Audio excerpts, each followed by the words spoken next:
तेलंगाना सरकार में all India मजलिस इत्तेहादुल मुस्लिमीन शामिल और कांग्रेस पार्टी ने एआईएमएम पार्टी के विधायक को बना दिया है मंत्री। दोस्तों, इस वक्त की बहुत बड़ी खबर निकल कर आ रही है। दोस्तों, इस वीडियो में हम आपको विस्तृत रूप से जानकारी देने का काम करेंगे, लेकिन उससे पहले आपसे एक छोटी सी रिक्वेस्ट करना चाहते हैं कि चैनल पर आप अगर नए हैं तो सबसे पहले आप इस चैनल को करें सब्सक्राइब और बेल आइकन को जरूर दबाएं, इसलिए कि ऑल इंडिया मजलिस इत्तेहादुल मुस्लिमीन के जितने भी चाहने वाले हैं उनके लिए बहुत ही बड़ी खबर निकल कर आ रही है तेलंगाना की राजनीति से। आपको पता होगा कि जिस तरह से प्रोटेम स्पीकर बनते ही अकबरुद्दीन अवैसी साहब को पूरे तेलंगाना विधानसभा ही नहीं बल्कि पूरे हिंदुस्तान की राजनीति में एक अलग से खलबली मच चुकी है, इसलिए कि मुस्लिम क़यादत की जो बात कर रहे थे बैरिस्टर सदुद्दीन अवैसी साहब, वो क़यादत अब मिलती हुई नजर आ रही है हैदराबाद के सरजमीन में।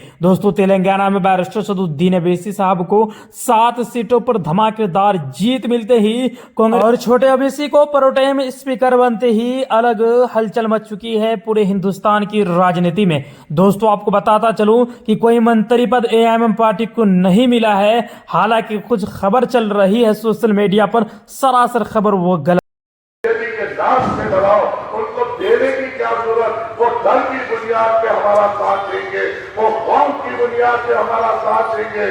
यहाँ आकर इसलिए ऐलान किया जा रहा है क्योंकि हमें डर नहीं, हम बेखौफ रहते हैं। हमारी सियासी आवाज है, हमारी सियासी वजूद है, और उसको कमजोर करने के लिए ये राहुल गांधी यहाँ पर ऐसे उम्मीदवार को ठहराता है जो मुसलमानों को तालिबानी, पाकिस्तानी और कश्मीरी जहरियत का कहता है। जो ऐसे उम्मीदवार को ठहराता है उसकी जहरियत क्या होगी, उसकी सोच हमारे ताल्लुक से क्या होगी, ये आपको सोचने की जरूरत है।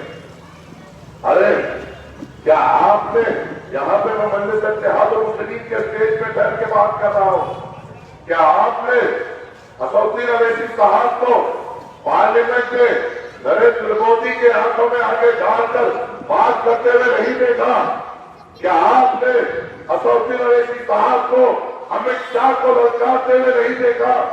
क्या आपने असदुद्दीन अवैसी साहब को तमाम बीजेपी के रुकने पार्लियामेंटों के सामने अकेले निडर होकर ठहरते हुए नहीं देखा? तो आपकी आंखों ने वो भी देखा कि ये कमजोर, ये बुज़दिल, ये डरपोक राहुल गांधी अपनी जगह से उठकर नरेंद्र मोदी को गले लगाता है और मोहब्बत की बात करता है। वो मोहब्बत की बात करते हैं जिन्होंने आजादी के बाद हमारे ऊपर कई फसादात किए, हमें दलित से बदतर कर दिया, हमें सूबेदार से वकील बना दिया, बादशाह से गरीब बना दिया, जमींदार से बेरोजगार बना दिया। वो बात करता है मोहब्बत की। कांग्रेस का क्या एजेंडा है यहाँ पर?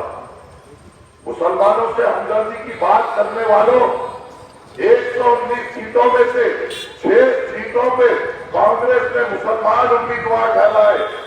अगर इनको सच्ची हमदर्दी होती हमसे तो ये क्या करते? या ऐसी जगह पे ये उम्मीदवारों को ठहराते और उनके लिए मेहनत करते, उनके जीतने के लिए। पर इन्होंने क्या किया? जो 6 उम्मीदवार इन्होंने ठहराए उसमें से 5 उम्मीदवार मजलिस इत्तेहादुल मुस्लिमीन के खिलाफ ठहराए। अगर इनको हमसे सच्ची मोहब्बत होती तो ये 5 को कहीं और से ठहराते और उनको जिताते। या अगर इनको हमारे बुजुर्गों से हमदर्दी होती तो इनको कहीं और से ठहराते और जिताते। अगर इनको हमसे मोहब्बत होती तो ये 5 को कहीं और से ठहराते और जिताते। मगर इन्होंने 5 मुसलमान उम्मीदवारों को मजलिस के खिलाफ ठहराया। तो इनका एजेंडा क्या है? एक ही एजेंडा है कि आपको कमजोर किया जाए। मजलिस कमजोर होगी तो किसका नुकसान होगा? मजलिस कमजोर हो गई तो कौन बेजुबान सियासी तौर पे होगा? मजलिस कमजोर होगी तो हमारे महल्लेदार की हिफाजत कौन करेगा? मजलिस कमजोर होगी तो हुक्मरानों के सामने नुमाइंदगी कौन करेगा? क्या ये कांग्रेस से